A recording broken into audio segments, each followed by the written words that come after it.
आज मैं आप लोगों के लिए विभाज्यता का नियम लेके आया हूँ। क्या लेके आया हूँ? विभाज्यता का नियम। अगर आप क्लास 6 में पढ़ते, क्या पढ़ते, क्लास 6 का मैथ बनाते हैं, अगर आप विभाज्यता के नियम नहीं जानते तो कोई फायदा नहीं है आपको पढ़ने का, समझे ना। तो आइए हम आज इसमें विभाज्यता के नियम, जिसमें 2 से लेकर 11 तक के विभाज्यता का नियम पढ़ेंगे और सभी को मैं डिटेल से बताऊंगा। और इसका PDF आप पाना चाहते हैं तो आप हमारे मोबाइल नंबर 9576391415 वाले नंबर से जुड़ जाइए, समझे ना। व्हाट्सएप पर आप मैसेज कीजिएगा, आपको PDF मिल जाएगा, समझे ना। अगर आप यह वीडियो देखते हैं तो आपको प्रश्नावली जो 3.2 है ना, 3.2, 3.1 तो पढ़ा दिए हैं, 3.2 का ऑल क्वेश्चन आपको समझ आएगा अगर आपको विभाज्यता का नियम याद है तो। अगर आप पहली बार हमारे चैनल पर विजिट किए हैं तो आप हमारे चैनल को सब्सक्राइब जरूर कर लीजिए, समझे ना, क्योंकि आपको इस चैनल से बहुत कुछ हेल्प मिलने वाला है, समझे ना।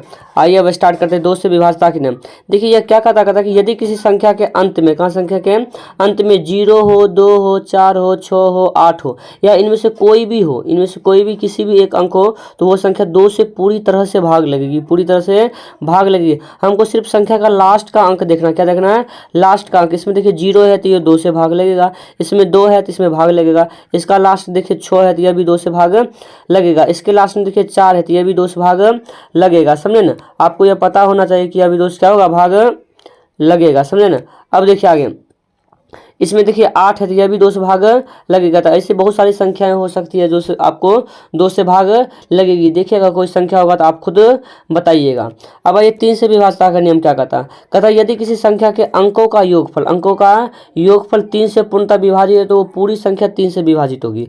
अगर यदि किसी अंकों का योगफल 3 से पूर्णतः विभाजित है तो वो पूरी संख्या 3 से विभाजित होगी। समझे, अंकों को जोड़ना है, अंकों को क्या करना है? जोड़ना है। और जोड़ने के बाद अगर वो 3 के पहाड़े में आता है तो पूरी संख्या 3 से विभाजित होगी। जैसे देखिए 2 1 3 हुआ, 3 3 कितना हो गया? 6, तो 6 3 का पहाड़ा में 3 से लगेगा। फिर इसमें देखिए 6 4 10 हुआ, 10 4 14, 14 2 16, 17 1 18, तो 18 हो गया। 3 का पहाड़ा में 18 है तो यह भी पूरी संख्या 3 से भाग लगेगी। अब देखिए इतनी बड़ी संख्या आप कैसे बताइएगा 3 से भाग लगेगा कि नहीं लगेगा? आप इसको जोड़िए। देखिए 5 2 7, 7 5 12, 12 6 18, 18 2 20, 20 5 25, 25 5 30, 30 8 38, 38 1 39, यानी 39 है ना। अब देखिए 13 बार में कट जाता है 3 का कहाँ से? बताओ, अगर 13 बार में कट गया 3 का पहाड़ा में है तो यह पूरी संख्या 3 से भाग लगेगी। बहुत आसान है ना।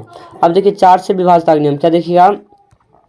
4 से विभाज्यता का नियम कहता है यदि किसी संख्या के इकाई और दहाई अंक से बनी संख्या, किसी संख्या के इकाई और दहाई अंक से बनी संख्या 4 से विभाजित है तो वो पूरी संख्या 4 से विभाजित होगा। अब किसी भी संख्या की इकाई दहाई लास्ट से करते हैं, कहाँ से करते हैं? लास्ट से करते हैं। हमको 2 अंक पकड़ना है, इकाई दहाई, समझे। इसका 2 नियम होता है, दोनों नियम हम आपसे पढ़ाएंगे, समझे ना। देखिए इसके लास्ट में क्या है? लास्ट में 3 2 है, लास्ट में 3 2 यानी 32, 4 से विभाजित पूरी संख्या 4 से विभाजित होगी।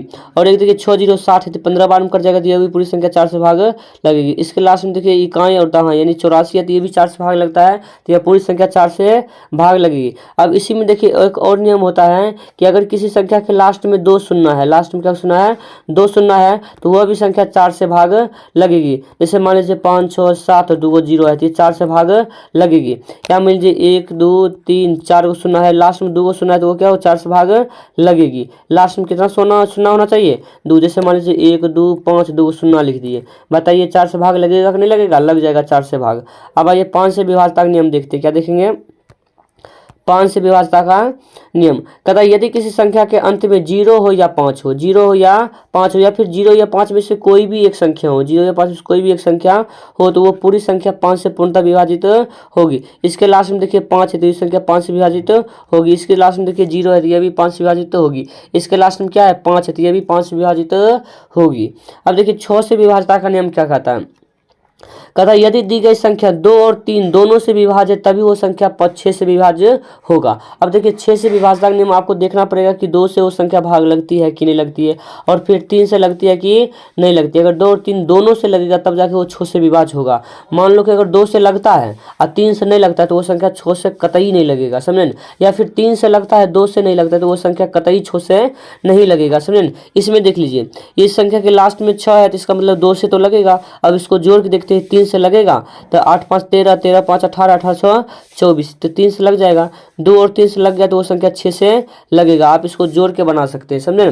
देखिए इसके लास्ट में 2 है तो 2 से लगभग करेगा, 3 से चेक करना है तो 2 1 3 3 3 6 6 4 10 10 2 12 यानी 3 से भी लग जाएगा। इसके लास्ट में देखिए 4 है तो इसका मतलब 2 से तो लगेगा, फिक्स हो गया। उसके बाद देखिए 5 2 7, 7 3 10, 10 2 12, 12 1 13, 13 2 15, 15 3 18, 2 20, 20 4 24, यानी यह 3 से भी लगेगा। जो संख्या 2 और 3 से लगता है वो संख्या क्या हो जाएगा, 6 से भी लगेगा। अब देखिए 7 से विभाज्यता नियम आपको समझना पड़ेगा। 7 से विभाज्यता नियम नहीं समझेंगे तो आपको समझ में भी नहीं आएगा। देखिए कहता है यदि किसी संख्या के अंतिम का अंक को दोगुना करके शेष बचे संख्या से क्या करेंगे, उसको घटा देंगे। अब प्राप्त होने वाली संख्या जो है वो या तो 7 से विभाज्य होगा या शून्य होना चाहिए, तो वो पूरी संख्या 7 से विभाज्य होगी। यह प्रक्रिया कई बार दोहराई भी जा सकती है, समझे ना। अब कहिएगा हमको तो समझ में नहीं आया। अगर आपको समझ में नहीं आया तो एग्जाम्पल यहाँ पर देखिए, जैसे 24 देखिए 29 है, क्या 24 और 29, लास्ट का संख्या पकड़ेंगे उसका दोगुना कर देंगे, तो 9 दूना 18 हो गया ना। तो 242 में से 18 घटा देंगे, 242 में 18 क्या करेंगे, घटा देंगे। देखिए कितना बचेगा, 12 में से 8 जाएगा 4 बचेगा, 3 में से 1 जाएगा 2 बचेगा, उसके बाद कितना बचेगा, 2 बचेगा। अब इतना फिर इसका दोगुना करके घटा दीजिएगा, फिर इसका दोगुना करके क्या करिएगा, घटा दीजिएगा। तो 4 दूनी 8 हो जाएगा। अब 22 में से 8 चल जाएगा, 14 बच गया। अब तो 7 का खाते में 14 है ना, तो ये संख्या 7 से भाग लगेगी। फिर देखिए आगा, अब इसमें देखिए 7 से विभाज्यता नियम और एक उदाहरण आपको देता हूँ, आप उसके बाद दूसरा आप चेक करके बताइएगा हमको है या नहीं है। देखिए 76 37 है, कितना है, 76 37। आप ध्यान से समझिए। देखिए लास्ट का अंक पकड़िएगा उसका दोगुना कर दीजिएगा, लास्ट का अंक पकड़िएगा उसका दोगुना कर दीजिएगा। तो 7 दूना 14 हुआ, तो 14 घटा दीजिए, 14 क्या करिएगा, घटा दीजिएगा। तो ये बचेगा कितना, 749 बच जाएगा। कितना बचेगा, 749। फिर इसको क्या करिएगा, लास्ट को दोगुना कर दीजिए, लास्ट अंक पकड़िएगा दोगुना कर दीजिएगा। तो 74 ही तो बचे गया शेष, और 9 दूना कितना हो जाएगा, 18। इसको घटा देंगे, 74 में से 18 घटाएंगे, बात पता है आपको कितना बचेगा, 56 बचेगा। और 56 7 से लगता है, तो ये पूरी संख्या 7 से लग गई। अगर आप अब भी नहीं समझते तो एक और उदाहरण आपको मैं देके समझाता हूँ, समझे। देखिए 8643 है, कितना है, 8643। समझिए 86 है 43 है। आपको कुछ नहीं करना है, आपको लास्ट वाला संख्या पकड़ना है, लास्ट वाला संख्या क्या करना है, पकड़ना है। अब देखिए ये आ गया, कोई बात नहीं। देखिए लास्ट 86 43 है, कहता है 86 43। आपको कुछ नहीं करना है, लास्ट वाला संख्या पकड़ना है, उसका दोगुना कर देना। तो 4 दूनी कितना होता है, 8। शेष संख्या से 8 को क्या करना है, घटा देना। देखिए 4 से 8 में से इसे पैसा लेंगे, 14 में से आ जाएगा 6 बचेगा, ये 5 बचेगा और ये 8 बच गया। अब फिर क्या करना है, फिर इसको दोगुना करना है, फिर इसको दोगुना करेंगे, लास्ट वाला पकड़ेंगे, इसको दोगुना करेंगे। 6 दूना कितना होगा, 12। अब 87 में से 12 85 में से 12 घटाएंगे तो 77 बचेगा। अब देखिए 7 का खाते में 77 है ना, 11 12 में 77 है, तो इसका मतलब ये 7 से लगेगा। अगर आप अब भी नहीं समझते तो कमेंट कीजिए, हम और भी उदाहरण देकर आपको समझा देंगे, समझे ना। अब भाई 8 से विभाज्यता का नियम देखिए क्या कहता है, यदि दी गई संख्या के सैकड़ा दहाई और इकाई अंक का यदि सैकड़ा दहाई और इकाई अंक यदि शून्य हो, अथवा सैकड़ा दहाई और इकाई के अंक से बनी संख्या 8 से विभाज्य है, तो पूरी संख्या 8 से विभाज्य होगी, पूरी संख्या 8 से विभाज्य होगी। देखिए या तो लास्ट का 3 अंक शून्य होना चाहिए, या फिर लास्ट में 3 ऐसा अंक होना चाहिए जो 8 से विभाज्य होगा, तो पूरी संख्या 8 से विभाज्य होगा। इसके लास्ट में देखिए 3 वो शून्य है, तो इसका मतलब ये पूरी संख्या 8 से विभाज्य होगी। इसके भी लास्ट में देखिए इकाई दहाई सैकड़ा, आपको इकाई दहाई सैकड़ा पढ़ने के लिए आता होगा। इकाई दहाई सैकड़ा, 1000 10,000 लाख 10 लाख करोड़ अरब 10 अरब खरब 10 खरब, ये पढ़ने के लिए आता है ना। वही कहता है इकाई दहाई सैकड़ा, तीनों अगर शून्य है तो 8 से विभाज्य होगा, या फिर तीनों एक ऐसा संख्या होना चाहिए जो 8 से विभाज्य हो। तो इसमें देखिए लास्ट में 104 है, लास्ट में 104 है। देखिए 104 8 से लग जाएगा ना, तो 8 से लग जाएगा। देखिए कैसे लग जाएगा, देखिए बात समझिए। 8 एकम 8 लगेगा, अब 2 पर 8 उठेगा तो कितना होगा, 2 पर 8 28, तो ये नहीं लगेगा, तो ये विभाज्य नहीं होगा, ये गलत दे दिए, समझे ना। अब इसको 128 को देख लीजिए, किसको देख लीजिए, 128 को देख लीजिए, यह है कि नहीं है। लास्ट में 128 है, ये देखिए 8 से लगता है, 8 एकम 8, 4 पर 8 48, तो 8 48, 16 बार में कट गया ना, तो मतलब पूरी संख्या क्या होगा, 8 से विभाज्य होगा। ये क्वेश्चन गलत हो गया, समझिए। अगर हम इस 104 की जगह पर कितना कर देते यह हो जाएगा। देखिए आप सोचिए, 12 8 96, 12 8 96, 12 बार में 96 में 8 जोड़िएगा तो कितने, 104 तो होता है, तो 104 कटना चाहिए। 2 पर 4, हाँ कट जाएगा, 104 मिस हो गया। 104 देखिए 104 है ना, 8 से कट जाएगा, 8 एकम 8 हुआ, 2 बचेगा, 2 पर 4 24 होगा, 8 एक 24, 13 बार में कटेगा, तो ये भी संख्या सही है, ये भी संख्या क्या है, सही है। अब आइए आगे 9 से विभाज्यता का नियम देखते हैं। देखिए 9 से विभाज्यता का नियम कहता है कि यदि दी गई संख्याओं के अंकों का योगफल 9 से विभाजित है तो पूरी संख्या 9 से पूर्णतः विभाजित होगी। अंकों का योगफल अगर 9 से विभाजित है तो पूरी संख्या 9 से विभाज्य होगी। अब देखिए कैसे करेंगे, अंकों को जोड़ेंगे, 5 4 9 9 8 17 1 18, यानी नक्का खाते में यह भी हो जाएगा।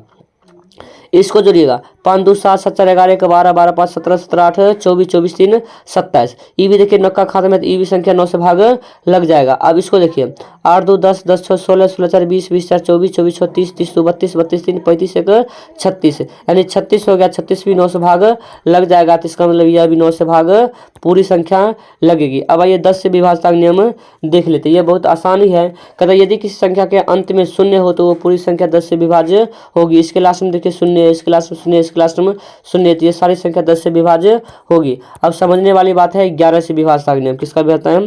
11 से विभाज्यता का नियम।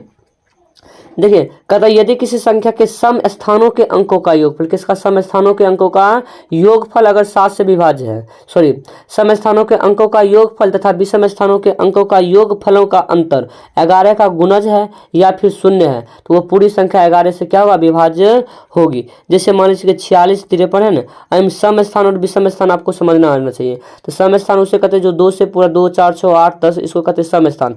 1 3 5 7 9 11, इसको कहते हैं विषम स्थान। तो 1 हो गया 4 हो गया विषम और 5 हो गया विषम, तो 5 4 कितना हो गया? 9, 6 और 3 क्या हो गया? सम। देखिए 1 2 2 सम है, फिर 3 4 4 विषम है। तो और इन दोनों का अंतर क्या होना चाहिए? या तो शून्य होना चाहिए या तो क्या होना चाहिए? 11 का गुणज होना चाहिए। तो वो संख्या क्या होगा? 11 से पूर्णतः विभाजित होगा। अब इसको समझिए, कहते हैं 2 4 5 1 3 4 3 4। विषम समझिए, पहला स्थान, तेसरा स्थान, पांचवा स्थान, सातवां स्थान, उसके बाद 9वां स्थान होता है, इसको कहते हैं विषम स्थान।